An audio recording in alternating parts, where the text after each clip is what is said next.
Hello, everyone. Welcome back to another edition of the Benchwarmer Sports Podcast. I'm Raffi, your host, as always, joined by Theodore and Davian. Boys, it has been a crazy weekend once again in the sports world.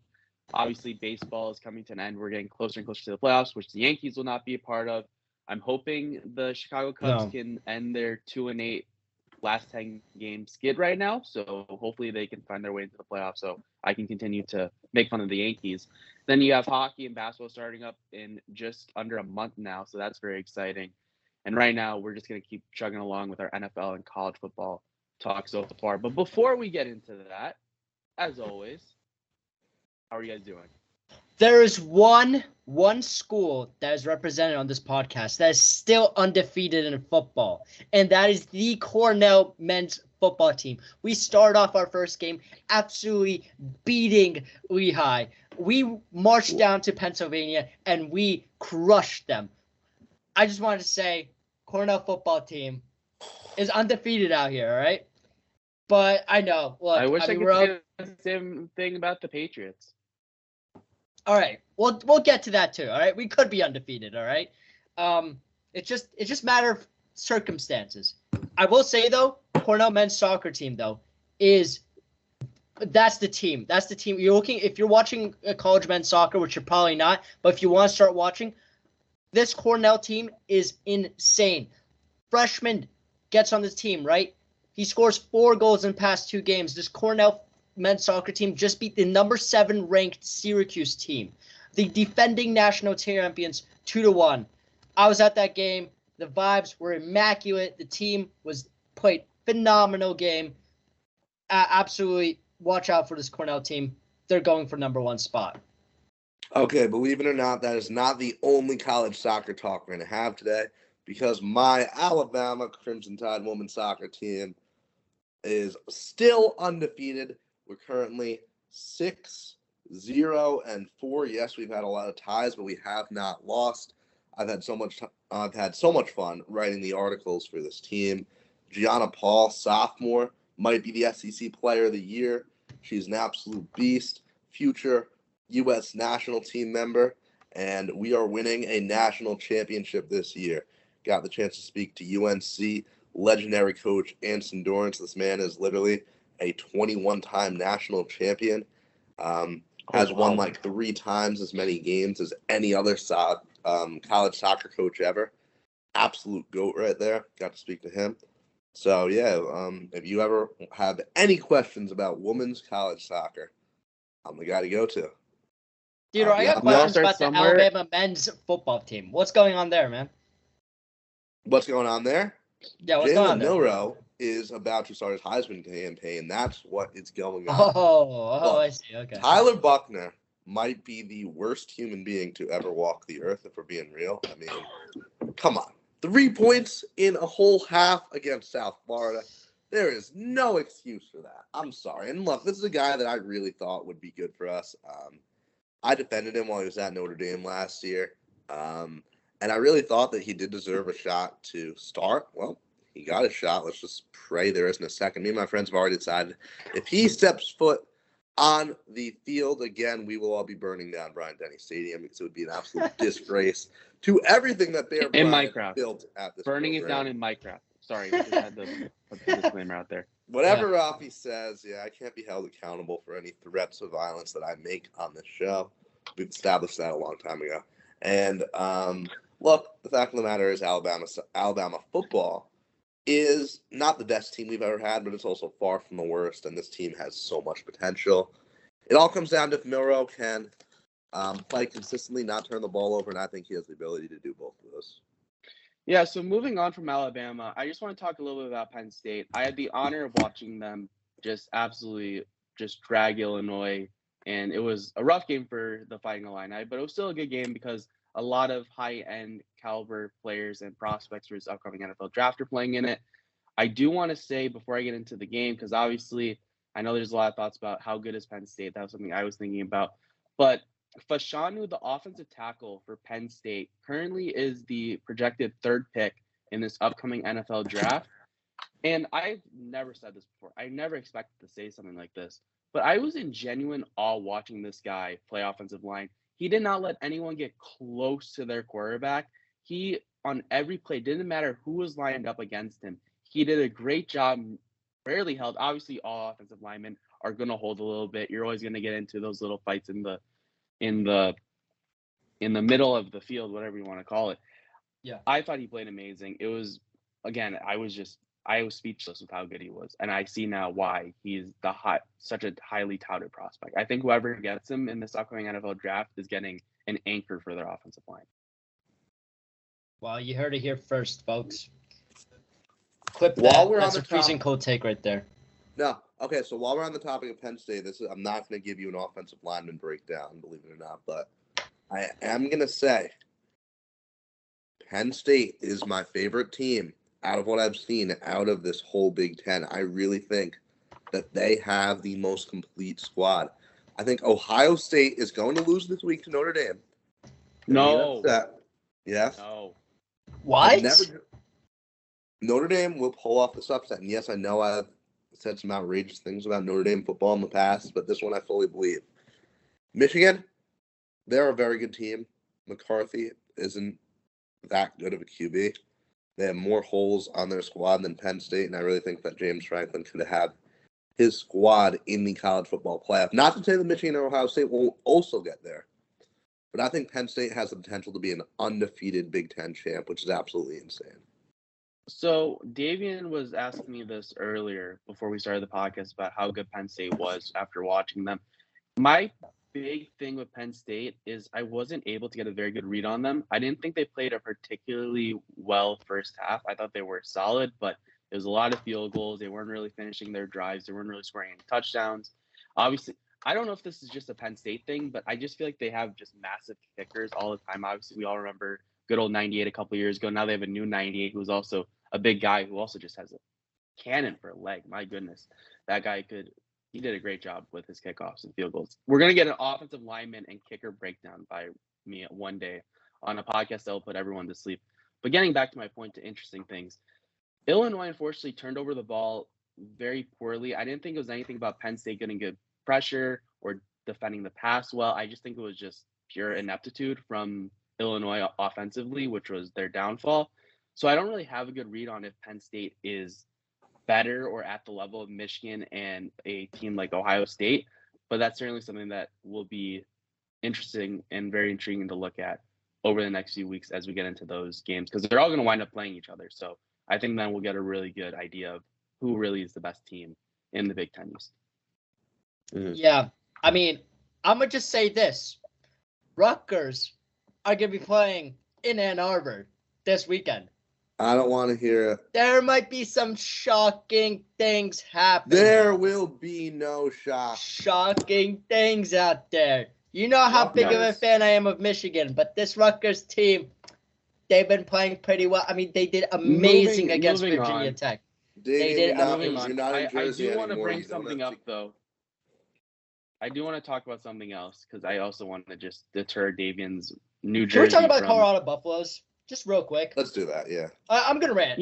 I heard that Deion did you know that, okay, NHL season starting soon, and honestly, we're going to see the Colorado Avalanche start soon. And speaking of the Colorado Avalanche, in that same state, Deion Sanders, prime time, is coaching Colorado. You guys got to watch this game every single weekend. Got to be there. Big noon kickoff, because we're not going to go to Champaign at all. And honestly, we don't deserve it anymore after the showing that we put on versus Penn State. This Deion Sanders thing is getting out of control. I'm sorry. It's overblown. I didn't watch the game versus Colorado State. Apparently, it was an amazing game. But I'm still on the overhyped train. And I'm not going to. No. They're overrated. No. Okay. Here's what I'm going to say. I'm going to defer from my take from last week, and I'm going to back up Theodore a bit. Deion Sanders has been bringing to college football the Hollywood that, we've seen in the English Premier League, like Wrexham football. This is what I'm seeing in the Colorado football. I compare them directly with Wrexham football. Soccer. I'm sorry. I spent too much time in Scotland. I'm apologies, my guys. But I will say this. Okay. I will say this though. I was not impressed by their play Like, look, what happened to Travis Hunter also was a nasty play. All right, but no player should also be getting death threats. So there's Right. two sides to this coin. But even with the loss of Travis Hunter, you would think that this Colorado Buffalo team, which is a ranked team, could absolutely just maul through this Colorado State team, which has been they've been bad this year, right? And having it to go into overtime, I just felt that I was unimpressed by this team. I think they're going to be killed by Bo Nix led Oregon Ducks, and that we're going to see, while this Colorado Buffalo teams will still be good, we'll see the hype of them die down. I just think that what I saw was just unimpressive play. I felt watching this game, which I watched most of the game, I was just not a fan of it. That's I'm gonna keep saying that, but I was just not a fan of the offensive play or the defensive play either. I will Okay. say that I do feel that Colorado gets better as the game goes on. I think that they've They had do. slow They do, starts. yes. Obviously, my main criticism from them last week was their very slow start versus Nebraska, and I think we saw that again when you're looking at the Colorado State game this past weekend. So I think if Colorado can get off to better starts, that'll certainly bode well for them. But again, I'm still I'm not a fan. Theodore, you had something you wanted to say. Theodore's about to say they're gonna win the national championship. No, I'm not, and here's why. The fact of the matter is, this isn't anything special as a team. You know, they're not. Travis Hunter's an incredible player. He really is one of the. He is the best non-quarterback in college football this year. He's the best all-around player in college football this year, and I stand by that. What he's doing is absolutely insane. It's going to suck that he can't play for the next, 2 massive games that this team has. Hopefully, he'll be back 3 weeks from now. We'll see. Here's what it all comes down to with Colorado. They were able to make what otherwise would be a completely irrelevant game to 80% of the sport. Just a Colorado versus Colorado State football game. If you're not living in the state of Colorado, you probably don't care about it. They turned that into the most watched game of the year and a top 5 most watched game of the past 10 years. 14 million people turned on their TVs to watch this team play. I was one of them. I was one of them too, and I was thoroughly entertained for however many minutes, because it went to overtime. So over 60 minutes. That was one of just, as far as pure entertainment value goes, that was one of the greatest football games I ever watched. It was entertaining, but if you were to watch this Buffalo's team go from week 1 to week 3 and watch this Buffalo's offense, you've been, what is going on? This Here's is the not thing. the same team. But it was an entertaining game. But still, it's not. They have quite possibly provided the 2 most fun games of the college football season through 3 weeks. Yes. Yeah. Yeah. That TCU game, that was incredible. And this Colorado State game, too. Deion Sanders is the greatest entertainer the sport has seen in the past decade. If we're talking you want to tune in to see one person as far as their entertainment value goes, you're talking Deion Sanders, and then you're talking Baker Mayfield, Johnny Manziel. He's at that level as a coach, I mean, there is a reason why Big Noon Kickoff was at Colorado versus Nebraska 2 weeks ago and decided to stay another week. And even for college game day was there too. And Big Noon Kickoff decided, let's stay in Colorado for another week. Mm-hmm. Now, you guys know how I roll. Obviously, I will walk back the statement. I will admit if I'm wrong, depending on the team, Blackhawks, Falcons. Then it might be a little tougher for me to admit that I was wrong. Mm-hmm. Although me saying the Falcons winning the Super Bowl this year in our group me, that I'm definitely going to have to walk back at some point. Yeah. Colorado has an opportunity versus Oregon and then next week versus USC. If they can win one of those games, I can understand the hype and I can buy in. But right now, I just want to see them play a better team. Yes, TCU is a ranked team, absolutely. But this is the last year effect that we're seeing with Tennessee right now. Tennessee had a great year last year. They were put in the top 10, and now they're falling out of it because they lost Hendon Hooker. They lost Wright, I believe, who was the tackle that got taken by the Bears. They lost some good, very valuable pieces, and now they're falling back from it. Raffi, you're missing the point on this Colorado team. The point is not about the wins and losses. This is a team that probably won't even be playing in a New Year's Six Bowl this year. I mean, they quite frankly could not lose out, but they could lose the majority of their games. They could drop against Oregon, against USC, against Utah, against UCLA, and against Oregon State, maybe even against Washington State. They could go 6-6, and the season would still be an accomplishment. Because I guarantee you that for every single game, no matter what happens, there will be media following the team around. This is not something you see a lot in college football. This is something that we never have seen before, if we're being real. This is something that goes against everything that college football has been about. And this is really in my eyes at least, a turning point in the sport. This is where NIL, the transfer portal, everything. This is I'd say coronation in a way in this year's Colorado team, because obviously it's had a massive impact, and when I say massive, I'm understating it. It's had an insane impact on college football the past 5 years. NIL obviously only for the past 2 years. But this is the opening of the floodgates. I guarantee you that college football as a sport will look different next year than it ever has. It'll be nearly indistinguishable, and Deion Sanders and this Colorado team has basically everything to do with it. I will say that I'm definitely interested for how this season goes for Colorado and how it will relate to them this upcoming recruiting season when we get into the months after the college football playoff and after the college football season comes to a close. I'm personally intrigued to see that obviously there's still a bunch of games that Colorado still has to play. But as you mentioned, Theodore, 6-6 still win. Obviously, really anything's a win in comparison to a 1-11 season from last year. But if Colorado puts in a decent season, they're 7-5, 8-4 even, and Coach Sanders, Deion Sanders, is still going to be getting all the hype and all the media attention, I would not be shocked if we see a good amount of high-ranked coming out of high school prospects signing with Colorado. We see 4 stars and 5 stars, and we see Colorado put together a top 10 recruiting class for this upcoming recruiting cycle. Because I just think that you guys are right. I will agree. It's good for business. It's good for college football. And I think it's really good for Colorado if they want to keep attracting talent, if they can continue to ride this wave. And one more thing on Colorado. You say top 10.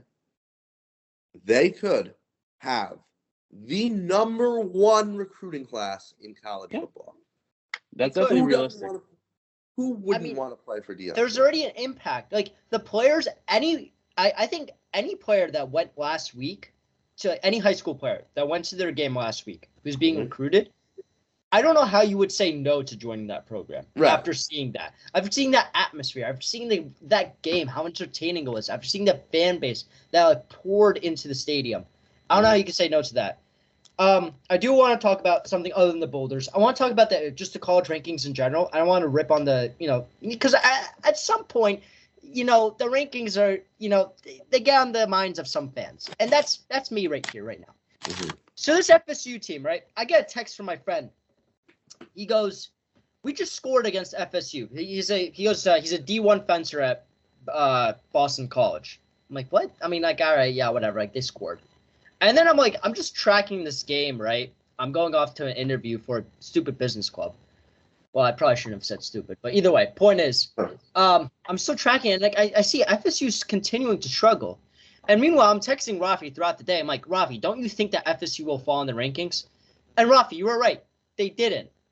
Well, they fell by 1. But I said, get them out of the top 5. Get them out of the top 10 potentially. Because what I saw against Boston College was absolutely abysmal play from FSU.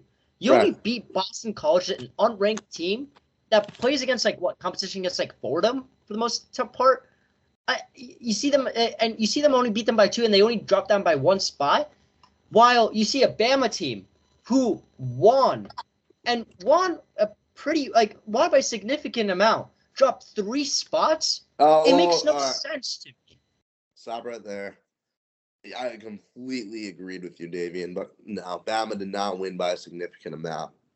Bama deserved a drop in the rankings, and the fact No, that they did deserve a You know, drop, like by what two spots, but so did FSU. And so I- did Texas as well. I'm sorry, Texas played terrible against Wyoming in the first half.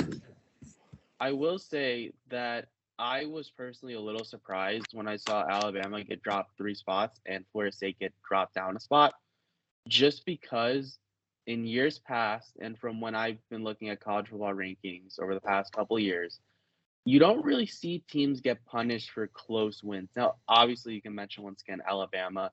Yes, they were tied 3-3 with University of South Florida at halftime. Yes, they still won the game, but Theodore, if I'm mistaken, I believe it was 17-3. yes, 17-3. 17 So to 3, obviously yeah. it wasn't a great game. It's not like Alabama got it together and wound up blowing them out 30-3 or something ridiculous like that. It was a two-score game. But I haven't seen this in the past where the AP poll voters punish teams for bad wins. Florida State, I get why they dropped one, but once again, I personally, yes, we can talk about Boston College's football program all we want.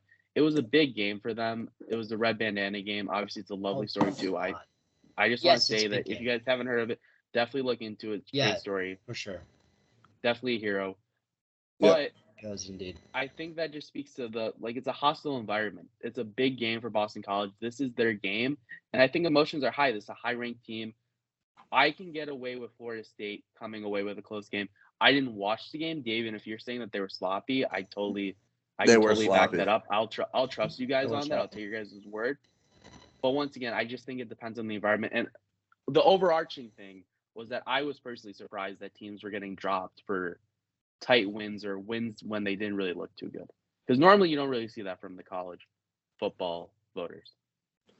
Well, here's the thing. Well, first of all, you got to remember this is still the AP poll and not the actual college football playoff voters. Right. AP poll, do college football poll, judge it not the differently. playoff, obviously. But Second of all, I mean, you just have so many good-looking teams. Like, look who passed Alabama. It was an undefeated Utah team who's playing without their superstar quarterback. It's Oregon, who's just absolutely balling out. They've scored a crazy amount of points so far. I forget how many, but something absurd. And then it's LSU, who, similar to Bama, had one horrible game against a really good team and then has dominated their other two games while we kind of limped to a victory. So the fact of the matter is, like, I see no problem with Alabama being passed. I wouldn't have even minded if we were passed by Oregon State and Ole Miss at this point. Like, rankings to me this early in the season are so trivial because if you look at the whole top 25, like, there's not a single team in there who doesn't have crazy potential, who isn't playing insanely good right now.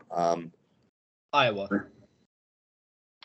Yeah, but they're still 3-0. I mean, they're 3-0 with a couple good wins. So, but they're going to get crushed by Penn State and drop out the top 25. Oh, no, they will. They will lose and drop. Until you lose, I don't think that you're going to really be at too large of a risk of getting dropped too far. I just want to mention as well that this upcoming weekend for college football is definitely going to do a great job of shaping the rankings. Clemson dropped out of the rankings, but they're going to be playing Florida State this weekend in a game that a lot of us slated as like the big game for the ACC. And obviously, Clemson hasn't done too well. We're getting an absolute gauntlet of, Pac-12 games with Oregon taking on Colorado. You have Utah with UCLA. I believe, Oregon State plays Washington State as well. Yeah. You also have Ole Miss versus Alabama in Tuscaloosa. That's going to be a good game. Theodore, I don't know if you're going to that, but you definitely should if you have the opportunity to. Iowa, Penn State, we can watch Penn State. If Penn State can take care of Iowa's defense, then I can understand Penn State closing that gap between Michigan and Ohio State, at least at the moment. And then obviously you have the big game, which I am praying for the sake of my sanity goes the way of the Buckeyes, where Ohio State plays Notre Dame. So we're certainly going to see a big change up in the rankings in all likelihood after this upcoming weekend, just because of the pure amount of ranked teams that will be going up against each other. So that's going to be really fun. Yeah, and I'm going to be honest, like, okay, so first of all, it's Parents' Weekend at Alabama. So, like, my family's going to be in, and, like, we're all going to go to the game, and they're, like, family tailgates and all that. So I will not be watching a lot of college football, which really does make me sad because, honestly, this is one of the most exciting college football slates I think we've probably seen in any week in a long time, going back Yep. years past, because just so many of these matchups, even like Washington State, Oregon State, like you're looking at the two Pac-12 teams who have everything to gain this year. Like literally, you don't realize that like if one of these teams has an incredible season, they could get picked up by the Big 12. If they don't, which is more likely, they probably won't. So these are two teams that are literally playing this year for the futures of their programs. Yep. Like, that's a massive game. You have the Ohio State Notre Dame, which we all don't even need to give any context there. Bama Ole Miss, big time SEC matchup. Colorado, most fun team in football right now. It's like the list just goes on, and this is honestly like if I could just sit down in front of the couch, in front of the TV on the couch, and watch all these games. Honestly, no disrespect to my family, but I'd want to do that because I am upset about missing these incredible matchups. Yeah, the only crime is the fact that Oregon, Colorado, Utah, UCLA, and Ole Miss, Alabama are all at 2:30. So that's Right, going to yeah. be. Luckily, I have 3 screens, so I know what I'm going to be using all these screens for. It's going to be each one's going to have a certain game on. We're going to go March Madness style here, and I'm all for it. And once again, it's going to shape up the rankings a lot. It's going to be very interesting to watch anything that you guys are looking out for this upcoming weekend. And once again, I just want to mention too, Clemson losing to Duke early on in the season. Now they're out of the rankings. I'm wondering if this is the end for Clemson. If Clemson, obviously, they can always bounce back with a solid recruiting class. Once again, Dabo Sweeney, can't really doubt him, count him out. But it looks like things are kind of on the downturn right now. No, for Clemson, at least at the moment. nope. No, don't count them out. They're still yet to have a season where they win less than 10 games. They've had a bunch of slow starts, a bunch of years where they've been out of the playoff. I know last year they were in the mix until basically the end. But Clemson is far from done.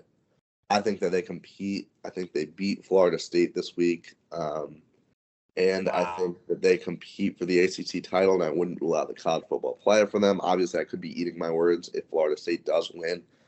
But honestly, I'm just not high on the Seminoles team, and I think Dabo has gotten his team together, and they're hungry for a big win here.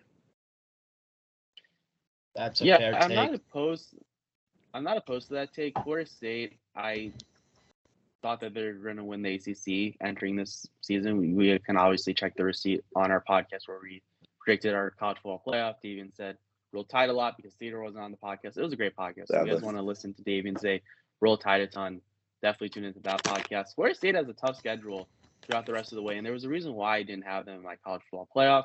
Once again, as you guys mentioned, they didn't look too good versus Boston College. I'll take your guys' word for that. Clemson, I still think, should be a difficult game for Florida State. And then you also have games. You have Duke, who comes to Florida State. You have Miami coming to Florida State. Miami looked really good this past weekend versus Texas A&M. And then Florida State also, at the end of the season, goes to the Swamp at Florida. And if you're a Tennessee Volunteer, you know a thing or two about going to the Swamp. So that'll be certainly an interesting game in a very high-stake game where two of the powerhouses of Florida, obviously there's Miami as well, as I mentioned prior, going up against each other. So that's going to be certainly very interesting to watch. Any thoughts on any of the rest of the games before we close? Colorado I'm not a betting guy. Like I just never really have been. But Colorado at a 20.5 point underdog. I just saw that. Wow. Is kind of insane, you know. Gambling, the sports books are like bleeding money out of Colorado. Like one of them was saying like they set their over under 3.5 wins for Colorado, which people hammered the over, and like now they're facing like insane losses if Colorado can just win one more game. I just really can't see the Buffaloes losing that game by a ton. Like I don't know. I think that's one game that I really think Oregon's good. I love Bo Nix. It's been hilarious because Bo Nix actually, he had that billboard in Times Square, right? And they said they were going to like have Bo Nix stuff all over the country. There have been Bo Nix shirts and Bo Nix signs being held up by people all 3 weeks in Tuscaloosa. It's been absolutely incredible. You'll just be walking like on the quad around the tailgates, and you'll see some. Sorry. you'll see someone wearing that Bodacious shirt with Bo Nix on it. It's like, That's wow, they're really crazy. committed to promoting this guy. It's actually awesome to see. Bo Nix is That's having fun, crazy. that's for sure. I think Oregon That's- wins that game, but I think it'll be fun.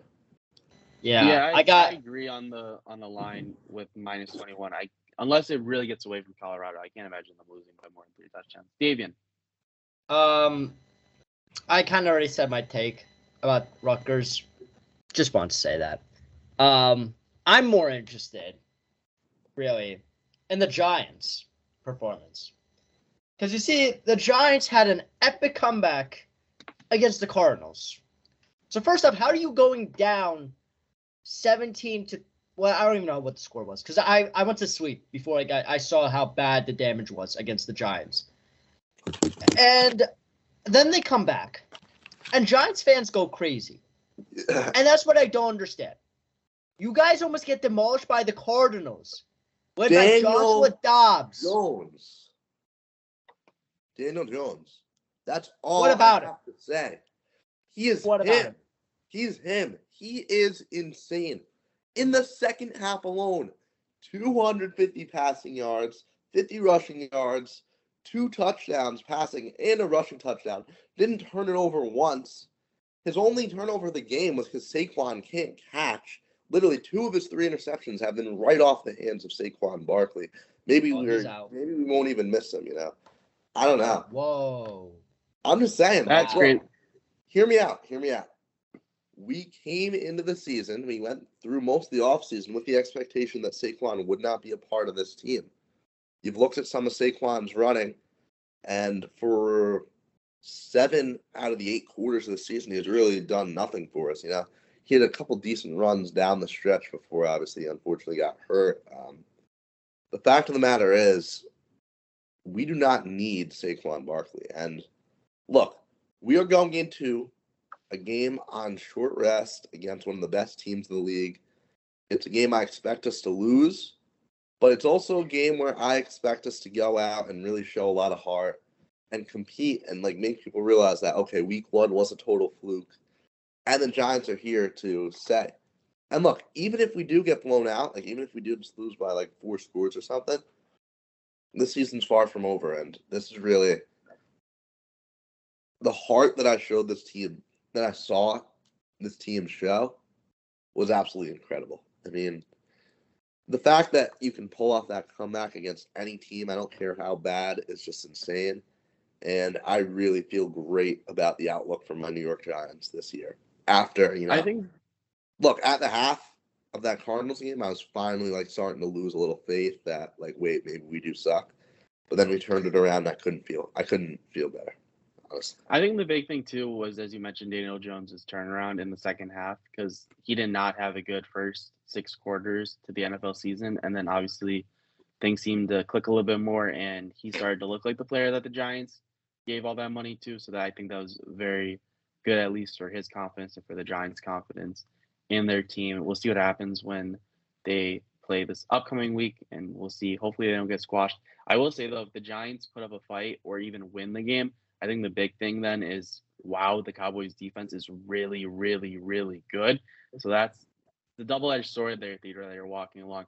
But we will talk about all this stuff next week on our upcoming podcast. We'll break down all the latest NFL stuff. We'll talk about teams that are currently doing better than we expected. We'll talk about some teams that are kind of looking to panic pretty quickly because things can turn around very quickly. The Falcons' magical run is coming to an end. Probably at some point. Yeah. They'll Falcon it up at some point. The Patriots are getting their first win this weekend. Count on it. Not Probably. But It's be the sure to Jets. Tune in. By the Be way, sure to tune in to. let me just say, Cole Strange had that first down. Thank you. Thank you. And he the did. refs, He clearly did. You had no way to overturn that. Oh, his knee was down short. I'm sorry. I don't know what camera angle you're using, but that ball crossed the line. I'm going to close off this podcast. Thank you all for watching. Please follow us on Benchwarmers_sports. Make sure to subscribe, drop a like, and we'll see you next week. Peace.